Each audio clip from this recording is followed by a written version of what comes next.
apakah ada nuansa politis? Saya kira tidak, karena saya sampaikan tadi bahwa penyelidikan dimulai sudah lalu, bahkan sebelum pendaftaran kali ya, sebelum pendaftaran calon. Ya. Karena calon sudah mulai melakukan penyelidikan. Tidak tahu mana yang mendukung, ya. Jadi tidak ada hubungannya, dan saya pastikan itu ya tidak ada kaitannya dengan partai tertentu. Itu dari Mbak Wasti ya, 20 detik saja. Ya, ini terkait dengan ini pada saat pemeriksaan, mungkin tepatnya bukan pada saat pemeriksaan itu. Jadi informasi yang kami terima pada saat itu, karena kami juga memantau dari sini, dari rekan-rekan penyelidikan yang ada di lapangan, bahwa tidak segampang dan tidak semudah apa yang dipikirkan gitu ya. Jadi pada saat itu saudara saya lihat saudara RM itu tidak ada di tempat. Jadi lagi ada di suatu tempat. Kemudian kita pantau dan kita kemudian yang bersangkutan kembali. Setelah kembali kita mau lakukan penangkapan, tetapi dia kemudian pergi ke arah Padang, itu ke daerah Bengkulu Utara, sekitar mungkin 3 jaman dari ini. Itu ada proses saling kejar lah di situ ya. Kemudian singkat ceritanya bisa kita tangkap sama tim, kemudian dibawa ke Mapolres. Jadi pada kesempatan ini juga kita atau kami dari KPK mengucapkan terima kasih yang sebesar-besarnya kepada bantuannya dari Polda Bengkulu maupun Polrestabes Bengkulu. Setiba di sana kemudian dilakukan pemeriksaan sampai pagi. Tetapi situasi pagi itu, sejak pagi sudah berkumpul sangat banyak simpatisan dari saudara RM. Nah, mengepung dari Polres Tabes ya, Tabes sana. Dengan alasan keamanan, maka tentunya kita mencari beberapa cara. Ya. Jadi rekan-rekan yang ada di sana dari penyelidikan, setelah berkomunikasi dengan pimpinan yang ada di sana, pimpinan Polres membantu, yang paling utama adalah bagaimana kita menyelamatkan dari orang-orang, termasuk juga personel kami, ya, yang KPK, dan juga orang-orang yang akan dibawa atau personel-personel yang ada dibawa ke sini sebanyak 8 orang. Nah itu harus kita selamatkan, gitu ya. Jangan sampai misalkan di jalan diambil dan lain-lain oleh para pendemo. Nah, yang paling dicari adalah Pak RM, cari Pak Sedo. Nah, makanya itu kemudian dipinjamkanlah rompinya, gitu. Pinjamkan rompinya di sana, ini dalam rangka tadi kamuflase, ya, kamuflase supaya tidak menjadi sasaran dari orang-orang yang ada di situ, itu. Jadi tidak pada saat pemeriksaan, tapi hanya ketika keluar, kemudian ketika dalam kerumunan gitu. Setelah itu sampai di sini mungkin rekan-rekan kan lihat tidak menggunakan lagi kan, tidak menggunakan lagi. Jadi itu dalam rangka kamuflase saja, seperti itu. Itu mungkin yang bisa kami sampaikan. Ada yang ingin ditanyakan lagi, Mbak? Dengan dukungan, ya, permintaan dukungan ini kan sudah dimulai dari bulan Juni-Juli ya. Jadi sebetulnya penyelidikan ini sudah ya beberapa bulan yang lalu, tidak baru kemarin hari Jumat.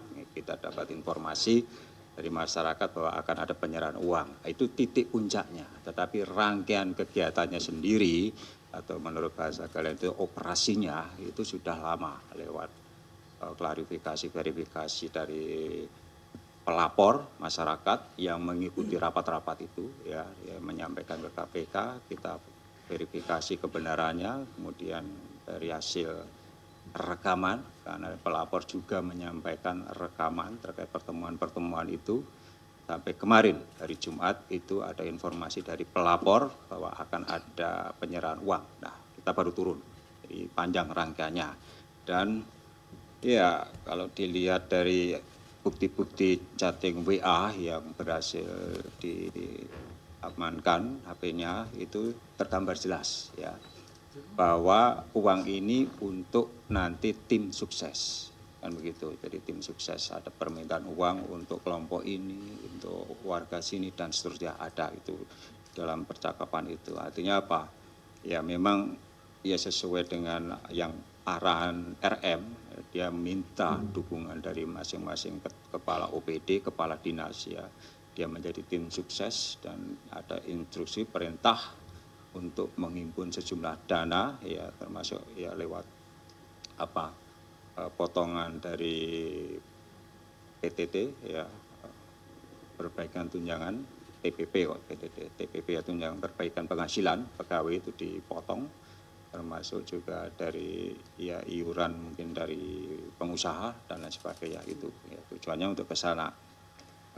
Jadi apakah ada nuansa politis? Saya kira tidak, karena saya sampaikan tadi bahwa penyelidikan dimulai sudah lalu, bahkan sebelum pendaftaran kali ya, sebelum pendaftaran calon. Ya.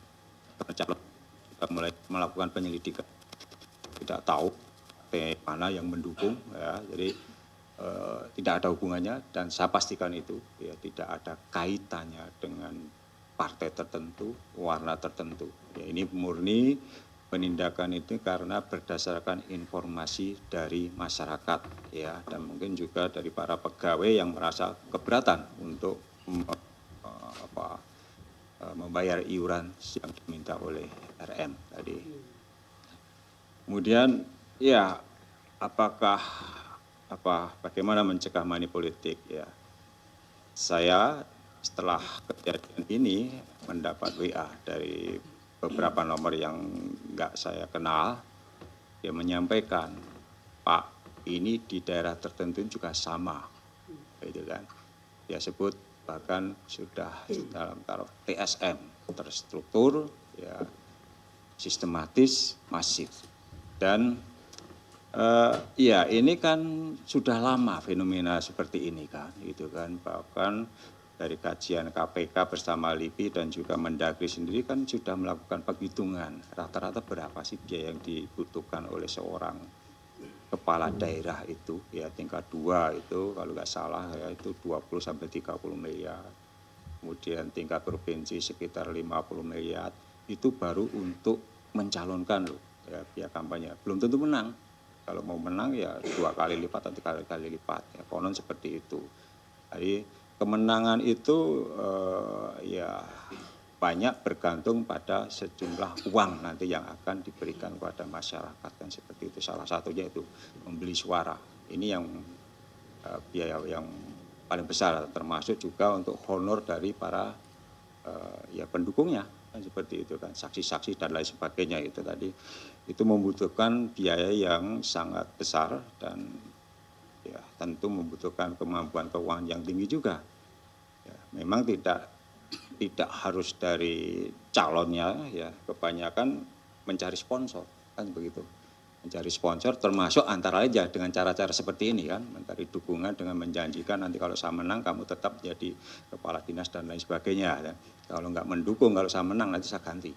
Ya, kan seperti itu. Jadi ada semacam pemaksaan, intimidasi kepada para penyelenggara di daerah itu, pejabat-pejabat di daerah termasuk pegawainya itu untuk mendukung petahana. Nah, ini yang terjadi dan ya kami meyakini hanya Bengkulu ya, di wilayah yang lain kalau petahananya yang maju barangkali sudah terjadi juga. Kan begitu kan, informasi itu yang antara yang disampaikan ke saya tadi itu kan beberapa itu kan. Nah tentu untuk mencegah hal seperti itu tidak terjadi ya kita harus melakukan pendidikan politik kepada masyarakat kan begitu kan. Selalu kami sampaikan supaya pemilu itu berintegritas, pilkada berintegritas, kita ada 3 syarat ya. Penyelenggaranya KPU dan KPUD itu berintegritas ya, yang nggak mau disuap untuk menaikkan jumlah suara dan lain sebagainya. Kemudian calonnya juga berintegritas ya, ya tidak mau menggunakan money politik membeli suara, dan juga rakyat yang cerdas dan berintegritas. Rakyat juga nggak mau dong kalau misalnya ada calon yang mau memberikan uang gitu kan. saya baru dapat forward itu video dari seorang ustadz kalau nggak salah Pak Nur Iskandar atau siapa, yang mengkampanyekan politik yang bermartabat. Nah, dia mengatakan kepada ya audiennya itu 300.000 ya, misalnya satu amplop itu isinya 300.000, itu tidak akan membuat seseorang menjadi kaya kalau dia dapat. Pun kalau dia menolak, tidak juga dia menjadi miskin. Nggak ada dampaknya sebetulnya. Hanya sesaat, mungkin kalau dikasih 500.000 2 hari habis. Tapi dampak yang ditimbulkannya 5 tahun, itu akan merusak ya kan, suatu daerah atau kepemimpinan atau tata kelola di daerah itu. Ya, kenapa? Iya, tentu saja ketika modalnya itu besar yang dikeluarkan, ya para kepala daerah yang terpilih akan berpikir bagaimana mengembalikan modal. Kalau uang itu dari kantong pribadi. Kalau dari sponsor, pasti kan nggak gratis juga. Dan itu dari survei KPK jelas. Para pengusaha yang memberikan donasi kepada calon kepala daerah berharap nanti kalau ada proyek daerah, ya bagi-bagi dong, kan begitu. Nah, ketika hal itu yang terjadi, korupsi itu menjadi lingkaran yang nggak putus-putus, kan begitu. Nah, ini 5 tahun akan berjalan seperti itu terus. Ya. Kan bagaimana memutus mata rantai itu? Ya udah, itu tadi kita harus berintegritas dalam pemilihan kepala daerah termasuk penyelenggaraannya itu, sehingga biaya politik itu rendah, ya.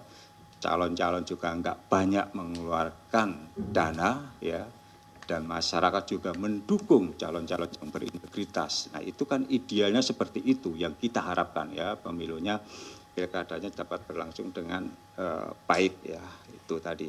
Itu tugas kita semua, jangan hanya berharap dari KPK gitu kan. Mensosialisasikan, mengkampanyekan pilkada yang berintegritas, memilih calon kepala daerah yang juga berintegritas, juga punya kemampuan, kapasitas, itu kan yang penting itu. Jadi sehingga apa, kita berharap 5 tahun ke depan ya daerah itu betul-betul dibangun dengan baik ya, tata kelolanya juga baik, jangan sampai 5 tahun menjabat nggak ada perubahan apapun ya, kemudian mencalonkan diri lagi, terpilih lagi 5 tahun lagi nggak ada perubahan apapun di daerah itu ya, 2 periode dia menjabat udah nggak boleh lagi, dia siapkan lagi pasangannya ya, terpilih lagi sama 2 periode, 20 tahun suami istri menjadi kepala daerah, nggak ada perubahan, konyol kan, kan seperti itu. Dan ini harusnya menjadi apa ya, evaluasi kita bersama bagaimana kepala-kepala daerah yang dijabat oleh masih dalam dalam keluarga itu apakah ada perubahan komunikasi dengan pelapor. Dan Jumat kemarin pelapor itu menyampaikan akan ada penyerahan duit, kan gitu kan, sehingga kami menurunkan tim untuk mengikuti itu, dan benar ya, ada penyerahan, kemudian kita ikuti dan kita seperti yang saya sampaikan tadi di rumahnya kan beberapa itu, kemudian kita lakukan penggeledahan ya, dan ditemukanlah sejumlah uang termasuk ke ajudan yang bersangkutan itu yang nilainya 6,5 miliar ya. Artinya 6,5 miliar itu bukan pada hari itu saja kan itu kan, tetapi sudah beberapa lama waktu uang itu terkumpul sudah beberapa waktu sebelumnya di pool di ajudan yang bersangkutan kan gitu kan. Jadi itu ya, sebelumnya seperti apa ya, sebelumnya pelapor nggak tahu kan ya, baru ya itu tadi kan, baru menduga akan ada dan kemarin informasi itu yang diterima oleh tim ada penyerahan. Jadi bukan, wah ini kan tinggal 3 hari balik gitu kan, ya, kenapa gak ditunda nanti setelah pilkada misalnya kan seperti itu. Kalau kita tunda nanti uangnya udah habis kan gitu kan, dugaan kami seperti itu, karena seperti yang saya sampaikan tadi dari percakapan di handphone lewat chatting WA ada permintaan uang dari tim sukses yang bersangkutan itu ya, berapa puluh ratus juta ke sana diberikan itu ya.